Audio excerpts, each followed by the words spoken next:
Okay, we're good to go. Yeah. Do you like to start, Aish? Yeah, I'll start. So, good afternoon, good morning, good evening, everyone. We have Mr. Anand Varadarajan with us. He is the GM sales at NJ AMC. Now, Mr. Varadarajan has over 2 decades of experience in India and international markets. He's been associated with the NJ Group since 2016. Now, he has won the 40 Under 40 award for being the top investment professional in India. Mr. Varadarajan has a proven track record in setting up and accelerating sales at GE, HSBC, Carvi, and BNP Paribas. He has a strong connect with the NJ sales team and the partner network, IFA community, and wealth management firms across India. Today, he is here substituting for Mr. Rajiv Shastri, and he will be telling us about BAF. Once he is done with the presentation, we will be asking him some questions. Welcome, sir. Right. Thank you very much, Ayush. Thank you very much, everyone, for making some time on this Saturday evening. It gives us a fantastic opportunity to speak to you all and to share with you all a little bit of thought process that goes into NJ Mutual Fund and the genesis of NJ Mutual Fund.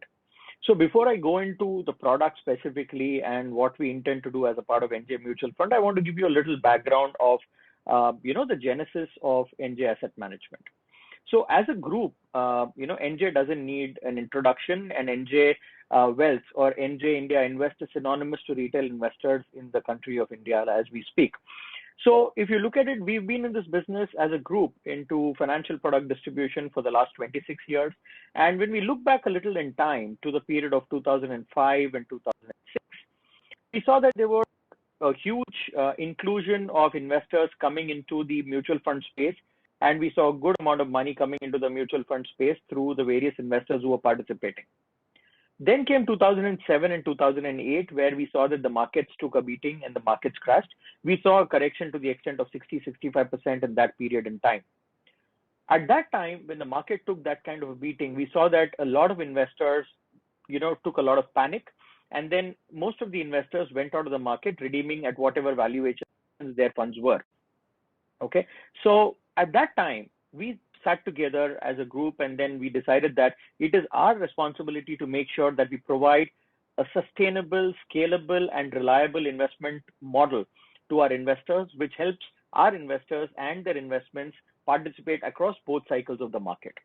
That is when we did a lot of research and came up with what we call as our dynamic asset allocation portfolio.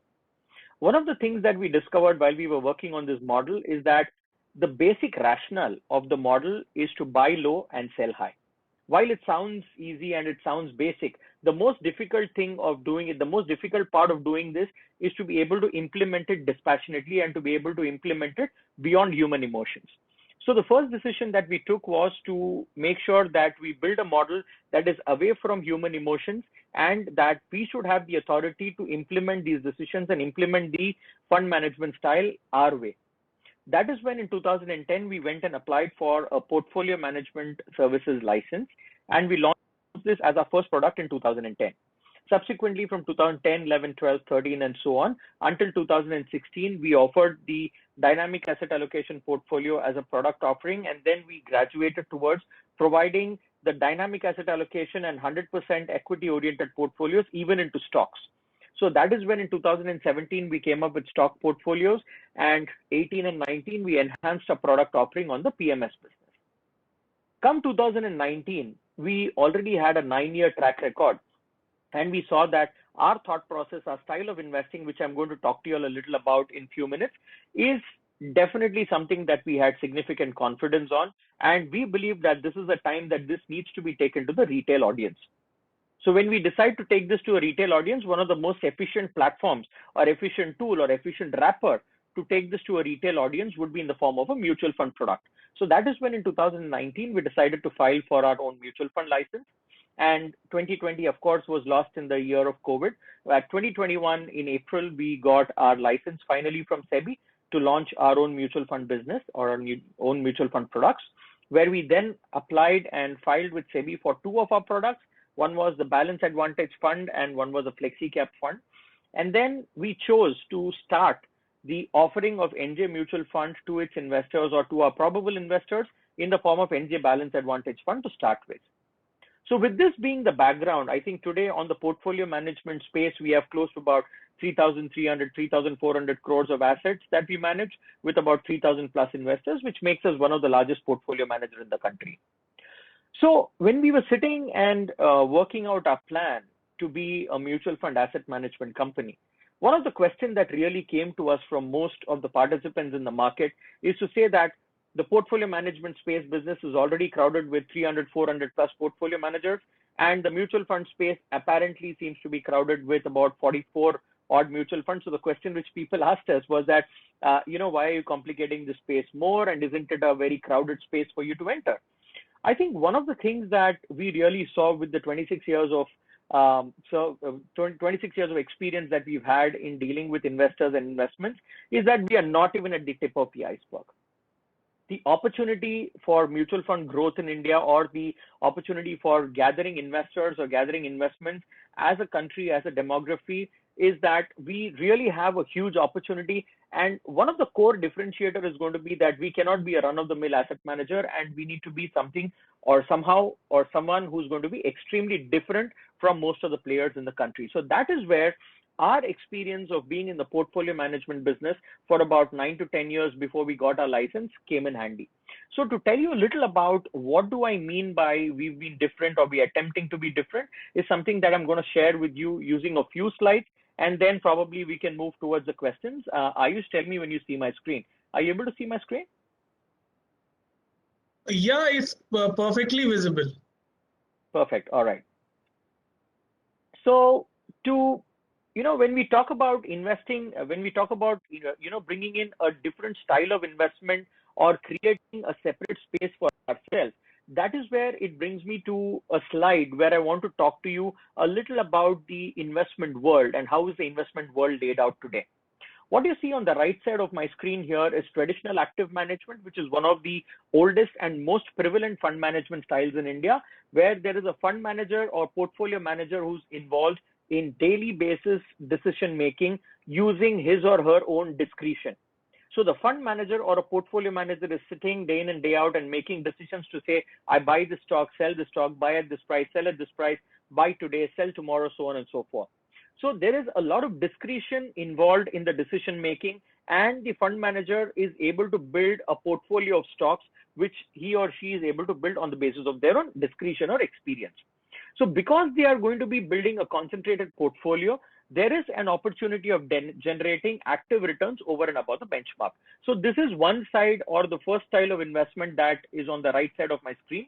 Then we come to the second style of investing, which is passive. So when you talk about passive investments is nothing but there is a fund manager, obviously, but he or she is not going to sit and pick stocks or select stocks. They are going to largely go ahead and replicate an index. So they look at a certain index, let's say a Nifty 50 or a Nifty 100. You can pick any of those indices. And then they say that we're going to pick up the same stocks and in the same weightage as a market cap. So practically, most of these strategies are going to be index hugging. Most of these funds which are going to come into these kind of strategies are going to be index hugging. And because they're going to be as close to the index as possible, or very, very close to the index, they are going to be able to generate just market level returns. But the advantage of this style of investing is because they are not going away from the index, there's going to be a lot of discipline in this style of investing. So the 1 and 2, that is traditional active management and passive investing, is something that's quite prevalent in the country today and very well known about. The third style of investing, which is rule-based active investing, is something that we've been practicing and working on since the year 2010. So what is rule-based active investing? Rule-based active investing is also a form of active fund management, wherein we are attempting to bring in a lot of discipline and a lot of process and a lot of procedures and protocols in order to make efficient decision making, and also by means of eliminating human bias. So by bringing in this third style of investing, we are going to bring in discipline, as well as we are going to able to attempt to generate, active returns over and above the benchmark. right? So what we are attempting to do by bringing discipline and active returns is that we're trying to bring to you the best of both worlds. So this is where we have created this as a differentiator for ourselves in the portfolio management space. And this is going to be our positioning as far as the mutual fund asset management space is concerned as well. So when we talk about rule-based active investing, now that you've understood a little bit of it, let's now talk about what is rule-based active investing and why is it important. So I'm going to take you a little backward, a few steps into a little bit of data into the global markets.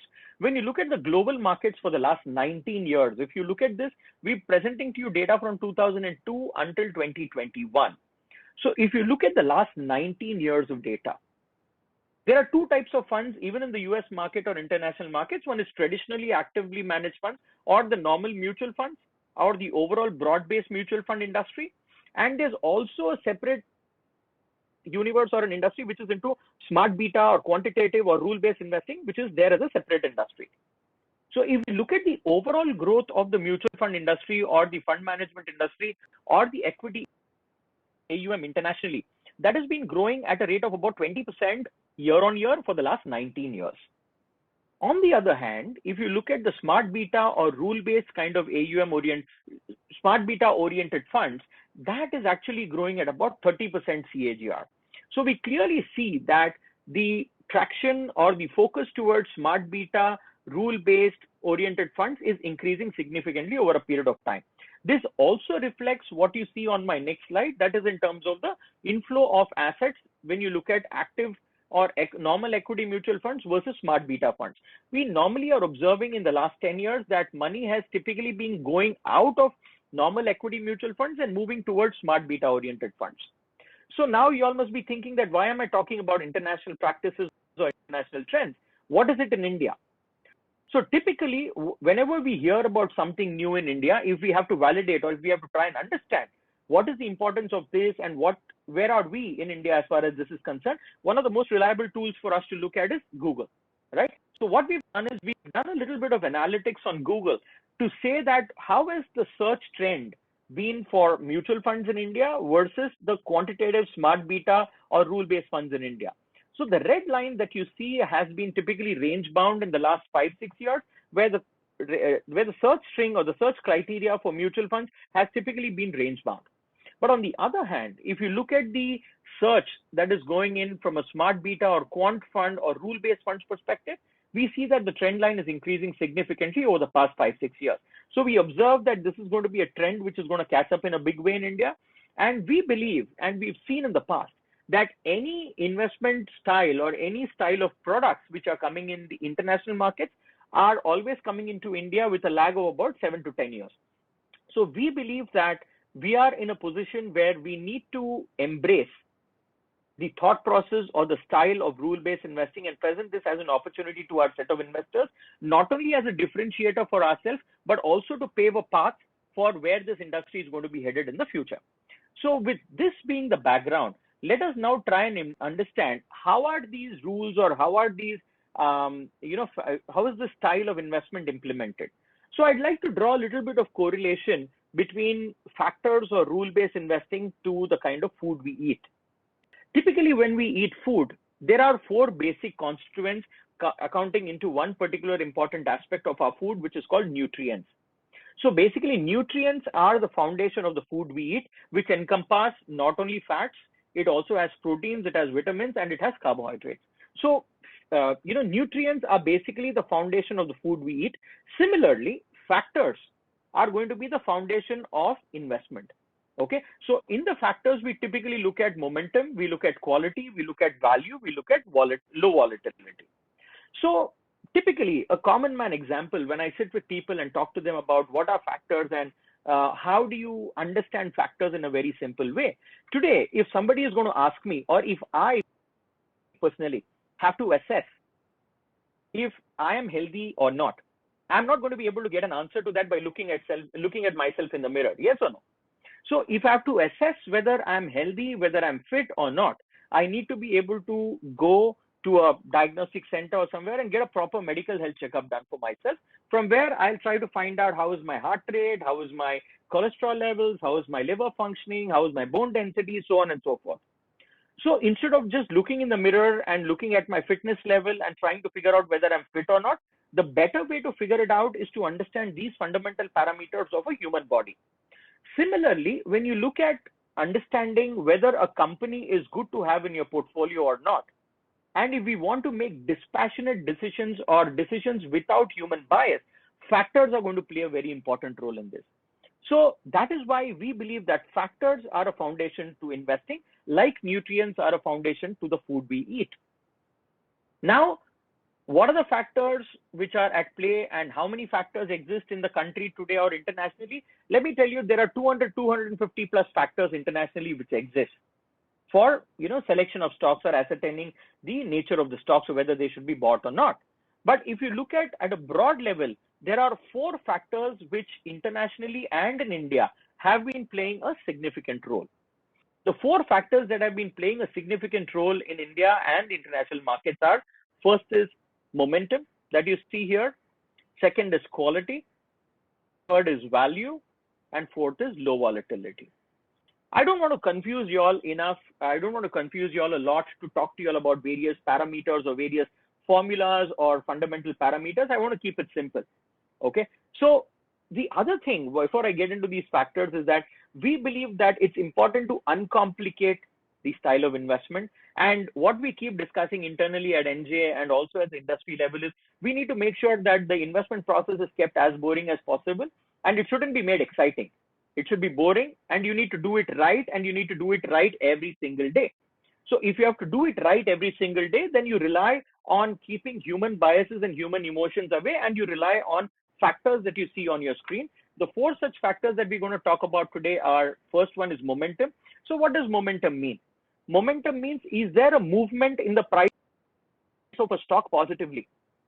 Okay, how is the price of the stock moving? Is there a symmetric movement? Is there a synthetic movement, or is it moving haphazardly? So momentum basically means the movement of price in a particular stock, because if the price of a particular stock doesn't move upward, then it doesn't create wealth for an investor. So momentum is one of the factors that we consider.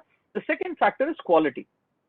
What are the various qualitative parameters? We look at whether the sales of the company is growing, return on equity, return on capital employed. These kind of factors are that we're looking at from a qualitative analytics perspective. The third thing that we look at is value. That is a valuation of the company, whether the company is available at a overvaluation or undervaluation, or how is it priced. Then the fourth factor that we're looking at is low volatility. So while we're looking at the momentum as a factor, which is indicating positive movement or upward trend of the price of a stock, what is also important is that the move needs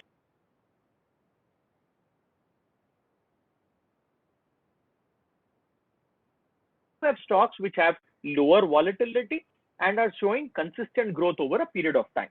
So practically, these are the 4 fundamental factors that we're looking at. One is momentum, second is quality, third is value, and fourth is low volatility. While these are the 4 broad factors which are at play, I'd like to now deep dive a little more into the semantics of the fund that we are bringing together to the market as a first offering from NJ Mutual Fund, which is our NJ Balance Advantage Fund. So while I go into the semantics, I'm sure you all have an opportunity to drop your questions to the host and the chat box, and please feel free to record those questions. And at the end of the session, I'd be glad to take those questions and answer them to the best of my ability. Yeah. So when you talk about a balance advantage fund or a hybrid fund, or any fund which is in the asset allocation oriented category, there are 2 main components to it. The first component is asset allocation, the decision making on asset allocation. The second important component, which is going to be, is the selection of assets. So the asset allocation component actually tells us at what point in time how much money should be in equity and how much money should be in debt, which is my asset allocation oriented decision making. Second comes my selection of underlying assets, which is equity or debt, which tells us equity mein what should I go and buy, what kind of stocks should I buy, debt mein what kind of instrument should I buy. So if I have to look at a little deep dive into these 2 processes, which is my rule-based active allocation, which is my asset allocation model, we are broadly driving these decisions on the basis of 2 major indicators. One is the market indicators, second is macro indicators. The first thing is market indicators. So what is the market indicating to us? What are the parameters of the market that we need to look at? So the first factor that we look at, or the first indicator we look at from a market standpoint, is equity valuation. That is price to earning or price to book, and how is the market valued at? Is the market expensive? Is the market cheap? What is the kind of indication that these kind of numbers are giving us? So equity valuation is the first thing that we're looking at. And then the second thing that we consider, the second indicator that we consider, is long-term yields on government securities.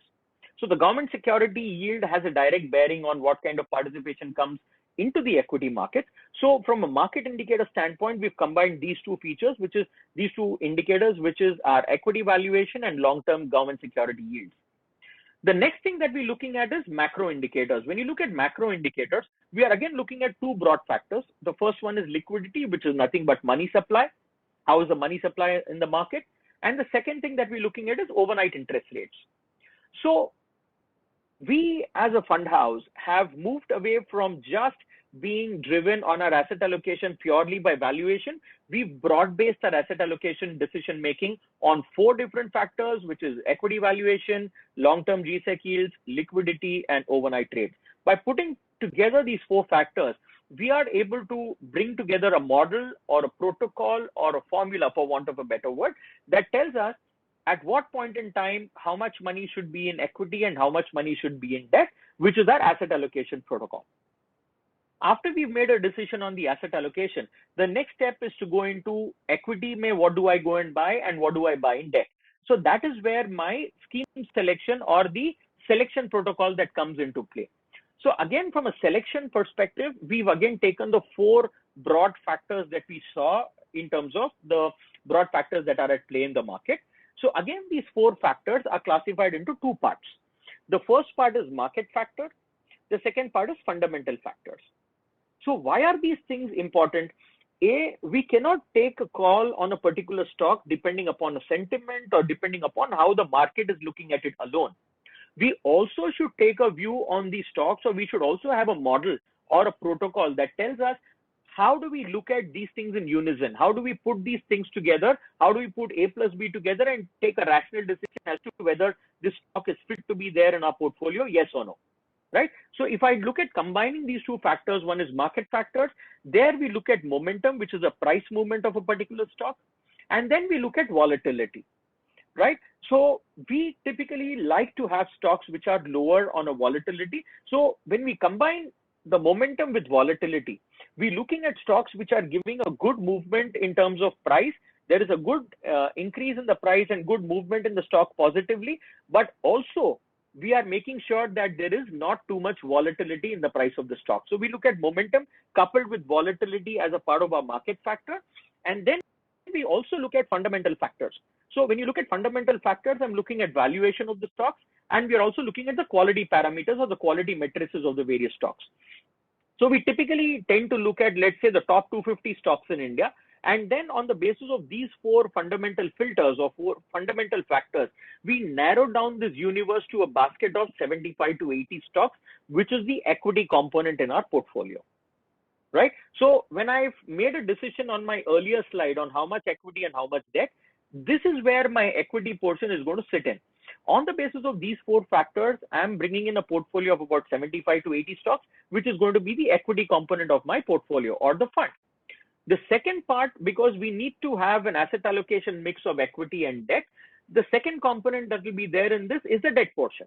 So when you look at the debt portion, we look at three or four components. The debt portion, what we look at broadly is to make sure that it is very, very low or as minimal risk as possible, right? So what we look at, A, is from a debt allocation perspective, the first thing that we look at is arbitrage, which is the equity arbitrage. The second thing that we look at is treasury bills. We look at CBLO, and we look at any of these instruments which broadly do not have. We look at instruments which broadly do not have interest rate risk, credit risk, duration risk, or any risk of that kind. So we believe that we need to have a portfolio which is 75 to 80 stocks, which is built on these four factors which have emerged out of the selection criteria that we have.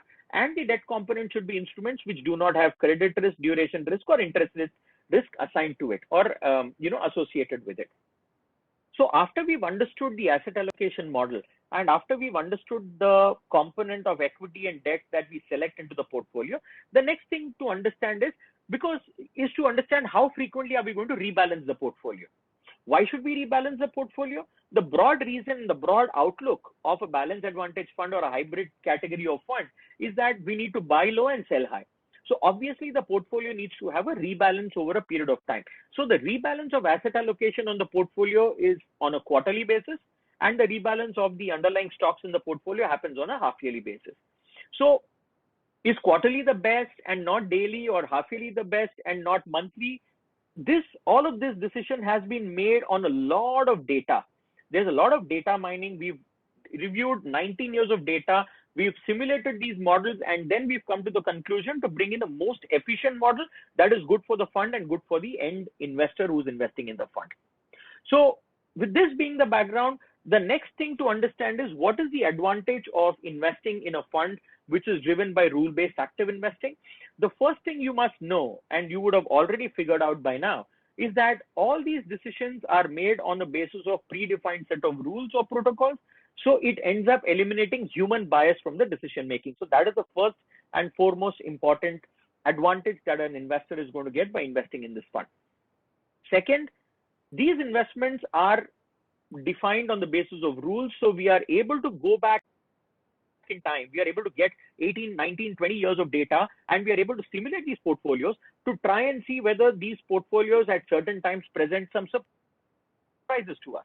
So we are going to be able to make sure that we have those risk matrices covered, and hence we are able to backtest these portfolios or simulate these portfolios from a longer period of time from that standpoint.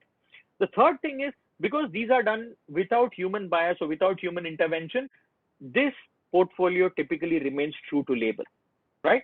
So now we'll move a couple of slides further, okay, to see what is, while there are many other balanced advantage funds in India and there are a lot of other hybrid funds in India, what is different about NJ Balanced Advantage Fund, and why should an investor look at NJ Balanced Advantage Fund?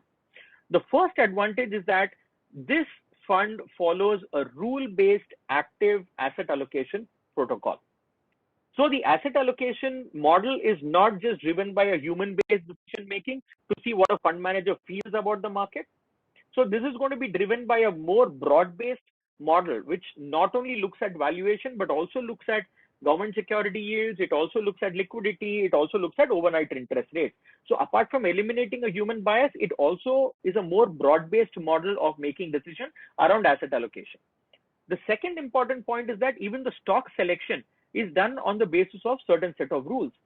So the bias of a fund manager in terms of survivorship, in terms of a favoritism, or any fund manager today would have come from a research background. So they would have their own sectors that they're very comfortable with, and some decisions that people make. At the end of the day, inherently, we are human beings, and it's difficult for us to step away from the emotional decisions that we make. So the decision making in a rule-based or rule-based protocol-oriented investment style, what we believe is more rational than the other styles. Third thing is the decision making and the time-bound implementation of the rebalance mechanism is going to be able to eliminate the cyclicity and is going to help the portfolio participate across market cycles. And the fourth important advantage is that because of the style of investment, because of the way the rules have been implemented, and because of the underlying equity stocks that are going to come into the portfolio, it does present a unique diversification opportunity for the investor. At the end of all of this, am I saying that we spoke in the beginning, right? There is one style which is traditional active, second there is passive, and then third, which we are following, is called rule-based active. One thing to remember is that I am in no way saying that we are God's gift to mankind. Okay, we are not saying that ours is the best style of investment. The traditional active management oriented funds or the traditional active management style has brought this industry to a 35-36 lakh crore size at which we are today. Everybody has been doing a fabulous job. And the passive investments and the investors moving to passive investment style have their own niche. They have their own segment. But what we are saying is that this is different. We today see that 100% of an investor's money is invested in traditionally active managed funds today. Because of the unique diversification opportunity that our fund presents, we believe that these kind of funds or this kind of an investment style deserves an allocation. So we are not saying that we are God's gift to mankind, but we're saying that we are different And because we are different, we deserve an allocation. So when we talk about allocation, that takes me to the last slide, which is to give you a little bit of broad contours of how is the fund placed and what are the various aspects of the fund. Like you see, the objective of the fund, which is already very clear for you all, it desires to create capital appreciation by allocating dynamically between equity and debt. It's an open-ended asset allocation, open-ended dynamic asset allocation fund. So it's an open-ended strategy. This fund is available both in regular and direct plans with options of growth and payout distribution or systematic withdrawal plans as well. The minimum investment ticket size for a first-time investor or a top-up investor is just 500 rupees. After that, it's multiples of 1 rupee. It's not that we're looking at 500 rupees from investors to come, but we are broadly keeping the investment ticket size at 500 because we want to make sure that we have a lot of investors on board to be able to experience this new style of investing and be a part of the NJ mutual fund family. Next thing is, from a redemption standpoint, there is no minimum redemption criteria. Obviously, we are governed by the mutual fund regulations. Hence, there is no mutual fund entry load as far as this fund is concerned. And then when you look at exit load, the exit load on this fund is just up to 30 days. This fund only has a 30-day exit load at about 1%. And after that, anybody who wants to withdraw after 30 days can exit without any penalty. And this fund also does have an option of SIP, systematic transfer plan, and systematic withdrawal plan.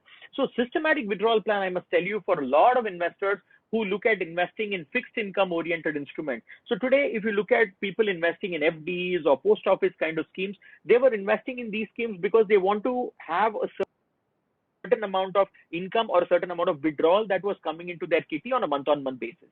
So we see that the yields on these kind of instruments are coming down significantly as we over the past few years. So the systematic withdrawal plan on a balance advantage fund presents a wonderful opportunity for people to gain capital appreciation over long term, as well as providing an opportunity to withdraw a part of their capital as and when they need at a percentage that ranges anywhere between 6 to 7%. And last but not the least, this fund is going to be tracked against the index, which is called Nifty 50 Hybrid Composite Debt 50/50 Index. And at the end of all of this, while I've come towards the end of the presentation, I'm still going to be here to talk to you all a lot more, and I'm sure the entire FinEvents team has a lot of questions lined up for me. But the last honest submission that I'd like to make to all of you all is that this is a fund which is structurally designed in a different way. And we believe that this fund is definitely going to present a very, very unique diversification opportunity for the investors who will come into the fund. All right. So on this note, I'll hand over back to Ayush and the rest of the team to pick up if we have some questions. Thank you so much. Thank you. Yeah. Thank you, Anand. Anand, actually, in our events, what we do is I introduce the speaker, and after we've had a chat or the speaker has done a presentation, so I hand over for the Q&A to Abhimanyu. So for the Q&A, we've already had some questions that we've received, and both of us wanted to ask some questions also. So Sure. Abhimanyu will be the one now who will be asking you some questions. But though you've been very, very detailed in explaining about the fund, but still there are some questions, and I'll just hand over to it to Abhimanyu if you can answer those questions. Yeah, Abhimanyu, please go ahead. I'm all yours. Go ahead. Thank you so much, Anand, for the wonderful presentation. So the very Pleasure. first question which I have for you is that I was just, after seeing your presentation, all of the data which you've been taking is from it's all backdated data. So what exactly I was wondering is the future of this type of investing? So, I'd at this stage, Abhimanyu, I'd like to take you back to a very interesting data point. If you look at the last, 25 to 30 years of stock market data, okay, the BSE Sensex has delivered a return of about 12.5-13% CAGR, whereas the investors, as per some data that's presented by SEBI, has got a return of only about 9.5-10%. So we see that the source of return generation is going to be, revolving around being patient, is going to be revolving around asset allocation. So when we look at data, and as the market evolves, we see that the information arbitrage that exists in the market is going to be decreasing over a period of time. So while we look at data, most of our models are going to be backward looking. And we believe that if there is any certain set of companies or certain set of parameters that have worked very well, and if there are companies which have emerged successful over a 5, 10, 15-year period in a competitive environment like in India, we believe that they have a strong moat, and we believe that there's going to be a strong opportunity for them to succeed in the future as well.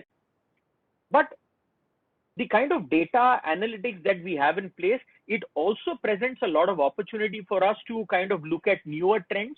Okay, because data availability today is so dynamic, and we have 19, 20 years of data, and with the team of fantastic data scientists, we are also able to look at trends and the frequent rebalance mechanism between equity and debt or the underlying stock portfolios.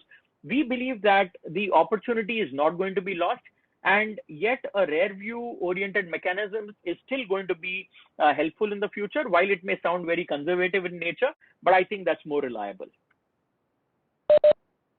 So it's mainly based on the companies which have been doing well in the past and will continue to do so in the future as well. That is what we believe, and we believe that if companies have been fundamentally strong over many years, there's no reason why they should not do well in the future. Right. So on that front, you talked a little bit about generating returns, and just looking at the past 2 years, there are quite a few equity-based funds, total complete equity-based funds who have been doing quite well. So why exactly Okay. should an investor, choose a BAF, a balance advantage fund, as compared to a equity fund? See, I think what we must try and understand is, Abhimanyu, that when you look at a 100% equity fund versus a balance advantage fund, the objectives of these funds are very different. Okay. At the end of the day, the biggest hindrance or the biggest impediment of wealth creation for an investor is not the fund that he selects. The biggest impediment are their emotions. So the objective of a 100% equity fund is to generate excess returns over and above the market, okay, by taking a risk equivalent to the market probably. This is the objective of a 100% equity oriented fund. The objective of a dynamic asset allocation fund or a balance advantage fund is to be able to generate market level returns or a little above the market by taking significantly lower risk when compared to the market. So the objective of a 100% equity fund is return generation. The objective of a dynamic asset allocation or a balance advantage fund is to preserve capital and mitigate risk. So the objective of both these category of funds are distinctly different from each other, and every investor need to sit down with their advisor to say that depending upon their financial goals, what percentage of their money should be in 100% equity oriented funds and what percentage of their money should be in balance advantage funds. Having said that, the advantage of a balance advantage fund is that when the markets are, catching up, when the markets are going up, it does present an opportunity of booking profits on equity and moving it to debt for capital preservation. And when the markets are available at cheaper valuation, we go all in and buy equity at a undervaluation. So the objectives of these funds are different, and we shouldn't, investors should make sure that they don't get confused between the two, and that is why the role of an advisor and people like y'all is very, very significant to create this differentiation. All right. So essentially, we are targeting debt as well as equity, so we can mitigate our risk during bad times, right? Risk adjusted return is what we would attempt to generate over a longer period of time. Okay. So on that front, I would like to ask you who exactly is the fund manager of this particular fund, and what is his experience and background like? Sure. So I think before I talk about our fund manager, I think there is a little background that I need to give you from a team construct perspective as well. Okay, so today, typically, if you look at conventional fund management houses, there are fund managers, there are CIOs under whom they have sectoral analysts and people who work with buy-side, sell-side analysts, including visiting the companies and so on and so forth. But in our scheme of things, we broadly rely on data. Okay, I'd like to draw your attention to one of Mr. Narayan Murthy's quotes, which says that in God we trust. For everything else, please bring numbers. So we are believers of similar thought process, where we believe that the data availability today and the quantum of data that's available today is significant, and the kind of data analytical capability in terms of software that we have in our system is extremely efficient. So the fund is being managed by a gentleman called Rishi Sharma, who has close to about 2 decades of experience in rule-based investing. And Rishi has been successful in putting together a team of data scientists. These data scientists are basically people who are very, very strong software professionals who have extremely beautiful coding skills and all of that, and also have a good understanding of capital markets and financial data. So the coding capabilities, data analytical skills combined with the knowledge of financial markets is helping Rishi and his team to put together a fantastic model and scalable investment infrastructure, which will be very, very good for the future. So essentially, we do not have that much interaction with the fund manager over here since all the data is being done through a financial model which you guys have created, right? True. In fact, we do have a very strong investment committee and a fund management team who's involved in putting together this model of investments. And at the end of the day, the last mile of investment decision is made through the model and not through the human being. So the role, I mean, somebody will tend to ask me, if the models are the ones who are going to sit and make the decision, then what's the role of the fund manager? Why do we need a fund manager? Okay, it is akin to saying that while Boeing and Airbus have fantastic technology to fly an aircraft, what is the role of a pilot? We don't have one pilot, right? We have two. We have a captain and we have a first officer. But the role of a captain and a first officer is to basically, to make sure that all the controls, all the indicators that are there for a safe flight is maintained and monitored from time to time. So akin to that, our fund management team is also responsible for making sure that the models and protocols are built in a scalable manner. At the end of the day, on a day-to-day basis, they're just sitting and monitoring to see whether all the protocols are working all right and they're implemented on a day-on-day basis, extremely in an efficient manner. So that's the response. Okay, very well explained. Anand, one more question on the risk part. What would be the risk associated with this type of investment? Sure. I think, see, every investment asset class, Abhimanyu, comes with associated risks. Okay. And like I said, the biggest impediment or the biggest challenge for investors in the wealth creation process is their human emotions. So today, when the markets are at a very, very high valuation, okay, or, that's the perceived impression, at least, which people are giving, or that's where the markets are, that's how the markets are poised today. Typically, and at these kind of market times, people tend to get a little tentative as far as bringing money into the market is concerned. And when the markets are going down, at that time, people are panicking and they become pessimistic and keep moving out. So when somebody invests in a balance advantage fund, one must remember that this is an asset class which is going to be focused around risk mitigation. These kind of funds are not going to chase returns. Okay, the only kind of risk which probably people will have in balance advantage fund kind of category is when the markets are in a secular bull run, okay, or an unprecedented bull run. At that time, for a probably small period of time, we may underperform the market, because obviously when the markets are at a higher level, we have probably booked profits on equity and moved into debt for capital preservation. So there can be certain periods in time where we may underperform the benchmark.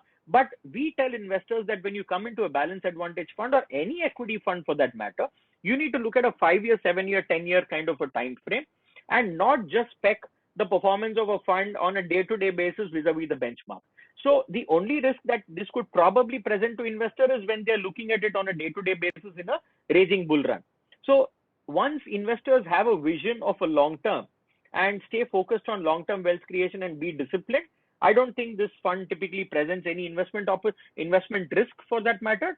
But yes, at the end of the day, the models are going to be learning. There are going to be the rules are going to be evolving. So I think that is something which is going to be an ongoing process. But just this specific periods, I think that is something that people have to be watchful out. But if they have a long-term investment horizon, I don't think that's a risk. Right. So I do remember this type of learning from a book which I was reading some time back. It's of course by a book by Philip Fisher, Common Stocks, Uncommon Profit, where he tells you about you should not look after the one-time profits, but instead go for wealth generation over long periods. So that is essentially what you're saying, right? Absolutely right. Right. Absolutely right. All right. So I think that was the all the fund specific questions I had for you. Another question which I have is, what exactly is your view over the entire mutual fund industry, where it is currently, and where do you see your fund, NJ Mutual Fund as a whole over here, and what is the future of Sure. your, So, yeah, what is the future of NJ sure. Mutual Fund? Sure. So first I'll start off with the mutual fund industry broadly. So if you look at it today, to give you a little bit of metrics is we know the kind of PAN holders or the kind of bank accounts that are there, the ratio to PAN holders, the ratio of the PAN holders to the GDP. So these are numbers which all of you all are aware. But there is one broad number that I'd like to give you is today the mutual fund industry is about 36 lakh crores. And the FD or the fixed deposit kind of industry is about 5-6 times of what this industry is. So I'd like to believe that we are still at the tip of the iceberg, and that is where the role of financial intermediaries, the role of distributors is going to be there, to really people into the equity market. And what we believe is in the mutual fund industry, with the emergence of balance advantage fund as a category, it is acting as a catalyst for investors who want to come into the equity market, who should actually be brought into the equity market, but are still wary about the risk. So this kind of a fund or this category of fund actually presents an opportunity to bring in more and more investors into the mutual fund ambit. The mutual fund ambit, again, the mutual fund industry today is at a very, very nascent stage. And I believe the next 5, 7, 10 years is going to be very, very exciting. And like I said in the beginning of the conversation, we are the 45th mutual fund in the country. And at the kind of population that we have in the country today, I don't think 45 mutual funds are going to be enough. I think we need many more players like us, and we've already seen a lot of names that are emerging in the marketplace. And I think every asset manager is going to bring their share of innovation, their share of reaching out, capabilities and models in order to make sure that we have a larger inclusion of investors in this space. And I think we are still at the tip of the iceberg. So this is from a mutual fund industry outlook perspective. Second, if you look at NJ Mutual Fund and our outlook over the next many years to come, is that the whole corporate ethos or the group ethos, starting from the promoters of the company to our CEO, Mr. Rajiv Shastri, I think one of the things that we as a group believe is the investment ethos, the style of investment that we've implemented. We are complete believers of what we call as rule-based active investing, and that is what we're going to be doing for many, many years to come in the future. And we're going to be doing a lot of effort in terms of going out and educating people. Even webinars like this, I must congratulate you guys. You guys are doing this webinar to make sure that a lot of investors learn about what are the new trends in investing. So we're going to be participating in a lot of such initiatives to make sure that we teach people what is the right way to invest, tell people that you need to invest every day, invest small, invest every month, become systematic in your investment style. And we are going to be a fund house who's going to be bringing products which are need-based. We are not going to be a fund house who's going to be keep doing, who's going to keep doing NFOs every, limited period of time. Very frequently, we're not going to be doing NFOs. We're going to be bringing state-of-the-art products which are going to be on our rule-based investment approach and purely need-based products as and when it's needed. So that's going to be the approach, and we intend to gather as many investors as possible and bring as many investors into the ambit as possible to give them the experience of this rule-based investment approach. So that's the broad outlook.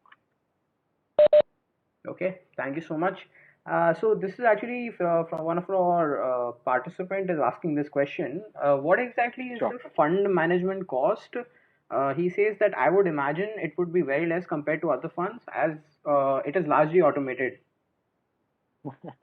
So I think this is one of the most common questions that come to us, which says that, hey, you guys are a model-oriented, protocol-oriented, system-oriented team. So you guys a fund. So you need to have very, very low cost of fund management, and you guys should be very, very optimal on cost and so on. But one of the things that we must tell people is that today we do still have a significant team in place who's running these models, who's building these models and monitoring it on a day-to-day basis. So we do not believe that our costs from a operating expense perspective or team perspective is going to be significantly lower when compared to most other fund houses. Having said that, we've kept our expense ratio at 1.85% at start. And obviously, we're going to be governed by SEBI's slabs in terms of the total expense ratio, as and when the AUM changes commensurate with the respective slabs, we'll have our expense ratio aligned to that. Again, we should not be seen as an asset management company which is in the passive space. Okay, passive investment styles are index hugging and doesn't involve any active decision making. We are also an active management fund house who's bringing in a lot of discipline, right? So we are a rule-based active management fund house, and that's where we've kept our cost at 185 as we start. Okay. So I think that was the final question which I had for you. Any other final note that you want to leave with the audience? Just 2 or 3 points, Abhimanyu, as a parting note that I want to share is that this mutual fund outfit is coming to you from an enterprise which has been 26 years in business. Okay, so we've been one of India's largest financial services conglomerate, and the mutual fund outfit comes with a lot of thought process involved in it. And after 26 years of legacy, we've come up with this business idea and this entity, which is bringing a mutual fund offering to each of you all. So the group tagline or the group approach has always been built on trust. Okay, and the tagline for NJ Mutual Fund is built on rules. So what we want to say is that we are going to be a fund house which is attempting to be different, and we continue to be different. We are built on rules. We will bring to you state-of-the-art products. Again, we are not going to be NFO heavy or product heavy in terms of our offering. We will only be bringing out state-of-the-art products which is completely need-based. And we are going to be presenting a true diversification opportunity for the investors. Parting statement being, we are again not saying that we are God's gift to mankind. We are different, we are innovating, and because we are different, we deserve an allocation. On that note, I'd like to thank everyone for the fantastic time that you have spared with us on this Saturday evening. And I'd like to also thank Ayush, Abhimanyu, and the entire team of FinEvents for giving us this opportunity to come and talk to your audience. And I'm sure we would have made this time worth it. Okay. Thank you so much for coming on the platform. It was such a pleasure to have you and have your insights on markets and mutual funds and the entire concept of balance advantage fund and rule-based investing. So Ayush, any ending notes you have? No, I just like to thank Anand. Actually, I've been a very heavy investor in other AMC's mutual funds, but now today listening to him, I'll have to seriously consider this BAF of NJ, and I'll have to see if the NJ BAF really matches up, because from what you've told me, you are a quant fund that does what a BAF does, or rather, you are a BAF with features of a quant fund. So, if what you are trying to tell is right, then your return should be better than a flexi cap fund. They should be. I'm not saying, matlab, going forward, your return should be better than a flexi cap fund. So I'll actually have to seriously, monitor this fund.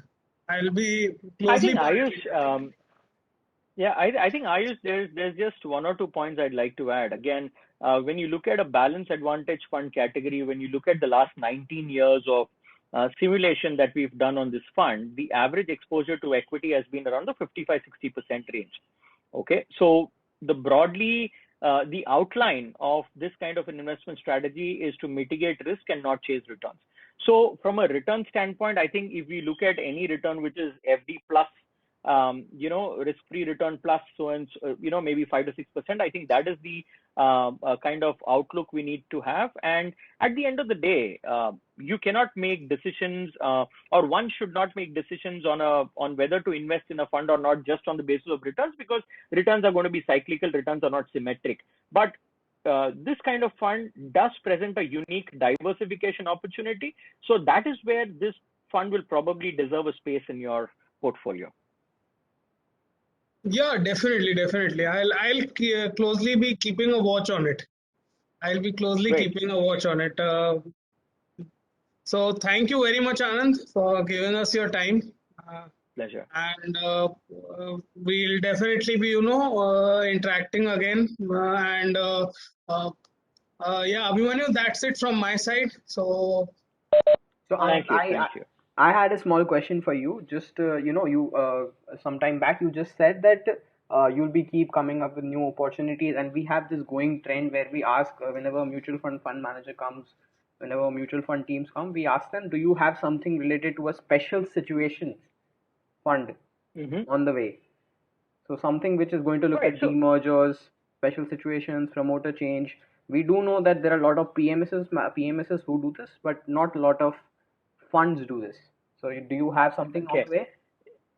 So, Abhimanyu, like I said, we like to keep things simple. We like to uncomplicate.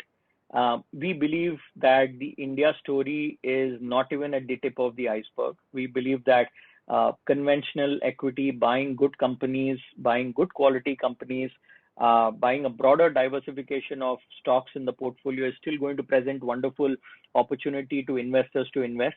Today, one of the biggest issues which a lot of investors have is that there are a lot of complicated products. As a fund house, we are not going to be focusing on complicating and bringing complicated products to investors. What I still believe, even after being in this industry for 20 years, I believe that early stage investment fund, this, that, and emerging sector funds, all of this I still believe is complicated for a retail investor. And NJ as a group, we are akin to retail investors, so we'd like to keep our life very simple. We believe that there's enough sheen left in the space that we are operating on, and at a time when we believe that the opportunity here is died out, probably we'll explore that space. But right now, we're happy doing what we're doing. Okay. Thank you so much, Anand. Thank you. So Thank I you. think with on that note we can end the session. Thank you so much Pleasure. for coming on the platform. Maybe we can have you Pleasure is again if mine. you have a new fund offering in the future. Pleasure is mine, guys. Thank you very much, Cha. Thank you. Bye bye. thank you, Anand. Bye Thank bye. you. Bye bye. Thank you. Bye bye.